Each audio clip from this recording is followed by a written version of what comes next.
یہ پٹھان کون ہیں؟ یہ کس کی اولاد ہیں؟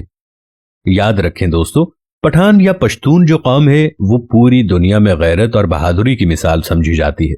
تاریخ گواہ ہے کہ نہ تو یہ کسی بادشاہ سے ڈرے ہیں اور نہ ہی کبھی کسی ظالم حکمران کا خوف طاری ہوا ہے ان پر۔ دنیا میں اب تک کئی بڑی بڑی اقوام نے متعدد بار پٹھانوں کو زیر کرنے کی کوشش کی ہے، مگر سب کے سب ناکام رہے، اور آدھی دنیا فتح کرنے والے سکندر اعظم نے بھی جب افغانستان میں اپنا قدم رکھا تو پختونوں نے دنیا کی سب سے بڑی منظم فوج کو بھی دھول چٹا کر رکھ دی، اور یہ سلسلہ امریکہ کو افغانستان سے بھگانے کی صورت میں آج تک ایسے ہی جاری ہے۔ آخر یہ پٹھان ہیں کون اور یہ کس نسل سے تعلق رکھتے ہیں، اور رسول اللہ صلی اللہ علیہ وآلہ وسلم نے ان لوگوں کے لیے کیا دعا فرمائی تھی؟ آج کی اس ویڈیو میں ہم آپ کے ساتھ دنیا کی اس بہادر قوم کے بارے میں ڈسکس کریں گے جسے دنیا پٹھان اور افغان کہتی ہے۔ دوستو، افغان اس لیے کہتے ہیں کہ افغان حضرت سلیمان علیہ السلام کے ایک بیٹے کا نام تھا، اور ان کو جنات کی زبان کافی پسند تھی، لہٰذا انہوں نے اپنے والد سلیمان علیہ السلام سے کہا کہ آپ جنات کو آرڈر پاس کریں کہ مجھے اپنی زبان سکھائیں۔ لہٰذا حضرت سلیمان علیہ السلام کے حکم پر جنات نے افغان کو ان کی زبان سکھائی۔ آپ نے اکثر دیکھا ہوگا اپنے علاقے میں لوگ کہتے ہیں کہ یہ پشتو جو ہے یہ جنوں کی زبان ہے۔ اس کے پیچھے لاجک بھی یہی ہے، اور بعد میں یہی زبان پختون کے نام سے مشہور ہوئی۔ پٹھانوں کی اصلیت اور قومیت کے بارے میں جو روایات ہیں وہ یہ ہیں کہ پٹھان حضرت ابراہیم علیہ السلام کی اولاد میں سے ہیں اور حضرت اسحاق علیہ السلام کی اولاد ہیں، یعنی یہ لوگ اپنی قومیت کے اعتبار سے بنی اسرائیل ہیں۔ دراصل حضرت یعقوب علیہ السلام کا لقب اسرائیل تھا، اس لیے ان کی اولاد کو بنی اسرائیل کہا جاتا ہے۔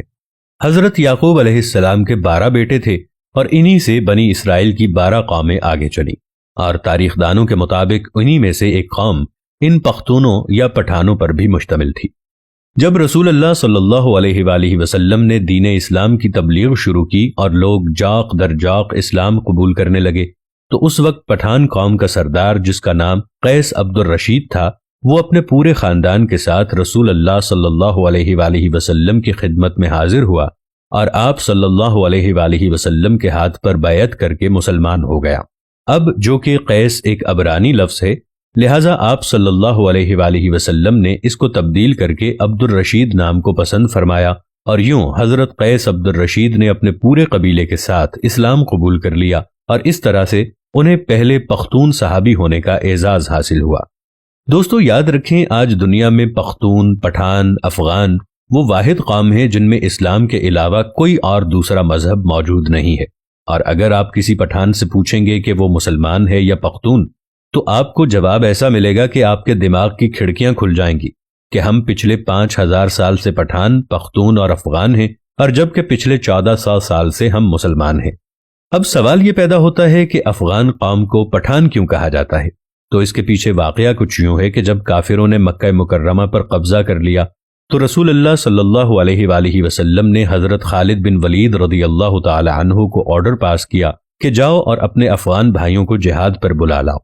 لہذا حضرت خالد بن ولید رضی اللہ تعالی عنہ کہاں گئے؟ حضرت خالد بن ولید رضی اللہ تعالی عنہ افغانستان کی طرف روانہ ہوئے، اور افغانی سردار قیس عبد الرشید کو رسول اللہ صلی اللہ علیہ وآلہ وسلم کا پیغام ارسال کیا، اور پھر جلد ہی قیس عبد الرشید کی قیادت میں افغانستان سے پختونوں کا ایک بہت بڑا لشکر مکہ کی طرف روانہ ہو گیا۔ شام کو حضرت خالد بن ولید رضی اللہ تعالی عنہ نے رسول اللہ صلی اللہ علیہ وآلہ وسلم کو یہ خوشخبری سنائی کہ افغانیوں نے آتے ہی مشرکین کا قتل عام شروع کر دیا ہے، اور تمام کافروں کا صفایا کر کے اب افغانی مکہ مکرمہ پر قابض ہو چکے ہیں۔ جب رسول اللہ صلی اللہ علیہ وآلہ وسلم نے یہ سنا تو اس وقت آپ صلی اللہ علیہ وآلہ وسلم کی زبان مبارکہ سے یہ الفاظ نکلے، بطون بطون بطون۔ پھر آپ صلی اللہ علیہ وآلہ وسلم نے فرمایا، اللہ ان کی اولاد کو فروغ بخشے گا اور ان کے قبیلے کی طاقت اور تعداد سب سے زیادہ ہوگی۔ اس کے بعد رسول اللہ صلی اللہ علیہ وآلہ وسلم نے فرمایا کہ اس مرد یعنی پہلے پختون صحابی قیس عبد الرشید کی نسلوں میں سے ایک عظیم قبیلہ پیدا ہوگا جس کے افراد قیامت تک سلامتی اور اتحاد کے ساتھ شریعت اسلامی پر ثابت قدم رہیں گے۔ اب جو لفظ رسول اللہ صلی اللہ علیہ وآلہ وسلم نے فرمایا یعنی بطان، یہ عربی زبان کا لفظ ہے جس کا مطلب ہے ایک ایسی سخت لکڑی جو بڑے بڑے سمندری جہازوں میں لگائی جاتی ہے۔ جس کو سمندر کا خطرناک پانی بھی برباد نہیں کر سکتا۔ یعنی پٹھانوں کو ان کا یہ نام خود رسول اللہ صلی اللہ علیہ وآلہ وسلم نے دیا تھا، اور جب یہ لفظ بطان بر صغیر میں پہنچا تو بطان سے پٹھان ہو گیا۔ آج اس قوم کو فارسی زبان میں پشتون اور ان کی مقامی زبان میں پختون اور اردو زبان میں پٹھان کہہ کر پکارا جاتا ہے۔ یہ قوم پوری دنیا کے مختلف علاقوں میں پھیلی ہوئی ایک غیرت مند قوم شمار کی جاتی ہے، جس میں افغانستان، پاکستان اور بھارت اول نمبر پر آتے ہیں۔ پٹھانوں نے قیام پاکستان میں بھی بھرپور حصہ لیا تھا، اور بعض انگریز مورخین کا ماننا ہے کہ یہ پٹھان قوم ارجینیا کے کسی علاقے میں رہا کرتی تھی، اور ارجینیا کے لوگوں کا بھی یہی کہنا ہے کہ پٹھان قوم ارجینیا کا ایک حصہ ہے۔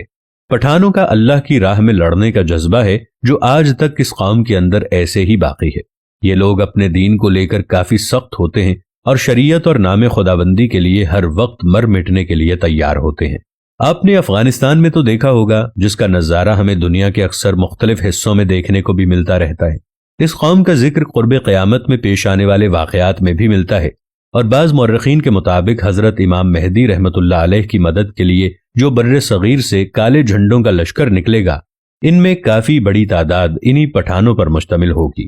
قرب قیامت کی نشانیوں میں خراسان کے علاقے کا جو ذکر کیا گیا ہے، اس میں بھی افغانستان شامل ہے۔ اسی لشکر کے بارے میں رسول اللہ صلی اللہ علیہ وآلہ وسلم کا فرمان ہے کہ قرب قیامت اس کالے جھنڈے والے لشکر کا راستہ اس دنیا میں کوئی بھی نہیں روک پائے گا، یہاں تک کہ یہی کالے جھنڈے بیت المقدس کے اندر نصب کر دیے جائیں گے، جبکہ بعض دوسری حدیثوں کے مطابق غزوہ ہند کا آغاز بھی خراسان یعنی موجودہ افغانستان سے ہی ہوگا۔ چنانچہ افغانیوں کی اس قدر غیرت، جرت اور بڑی بڑی سپر پاورز کو بغیر کسی ہتھیار کے دھول چٹا دینا، یہ سب حضور اکرم صلی اللہ علیہ وآلہ وسلم کی دعاؤں کا ہی اثر ہے، جو کہ آپ نے اس قوم سے خوش ہو کر ان کے حق میں اللہ تعالیٰ سے دعا کی تھی۔